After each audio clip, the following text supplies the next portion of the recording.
सुप्रभात बच्चों, कैसे हो अब आप सब। आशा करती हूँ कि आप सब बहुत अच्छे हैं।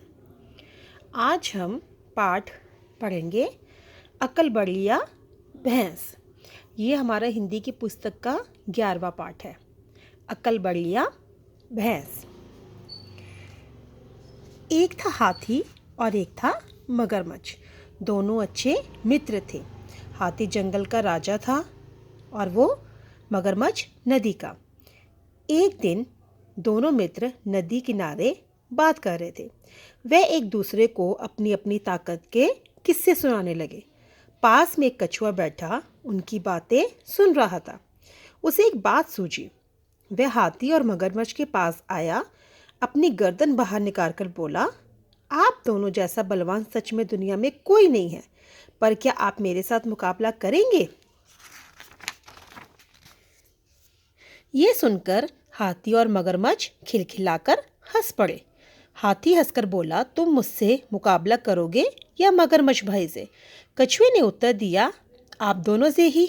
देखिए हम तीनों में से अधिक बलवान कौन है। हाथी और मगरमच्छ अब तक इसको मजाक समझ रहे थे। कछुआ बोला, हाथी भाई पहले आपसे मुकाबला हो जाए। हाथी बोला, ठीक है, बताओ क्या करना है। कछुए ने कहा, मैं अपने पाँव में एक रस्सी बांधकर पानी में चला जाऊंगा। आप रस्सी का दूसरा सिरा पकड़कर मुझे बाहर खींचिएगा, फिर देखते हैं कौन अधिक ताकतवर है।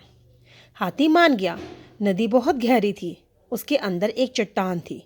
कछुए ने रस्सी बांधकर नदी में डुबकी लगाई और रस्सी को एक चट्टान पर लपेटकर आराम से बैठ गया।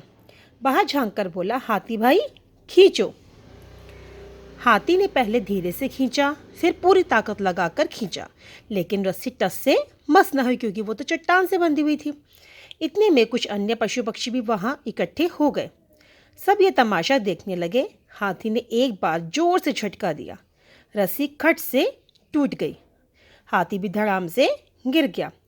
सारे पशु पक्षी हंसने लगे। हाथी खिसकिया गया, मतलब वहां से चला गया। अब आई मगरमच्छ की बारी। कछुआ पानी से बाहर आया और मगर से बोला, इस बार आप नदी में रहिए और मैं जमीन पर। मगरमच्छ ने सोचा, अब मैं कछुए को मजा चखाऊंगा। पहले की तरह कछुए ने रस्सी का एक सिरा अपने पाँव में बांधा, दूसरा मगरमच्छ को दे दिया। मगरमच्छ ने रस्सी अपने शरीर से लपेटी और छपाक से पानी में कूद गया। कछुए ने झट से रस्सी को एक पेड़ के तने पर लपेट दिया और आवाज लगाई, मगर भाई खींचो। मगर कैसे खींच पाता, रस्सी तो पेड़ से लिपटी हुई थी। इस तरह कछुआ मुकाबला जीत गया। तो इस कहानी का भाव ये है कि जरूरी नहीं है कि हम जितने ताकतवर हों, हम अपनी ताकत का सही इस्तेमाल हमें अपनी बुद्धि के बल पर करना चाहिए। इस पाठ को आपने अच्छे से पढ़ना है। धन्यवाद।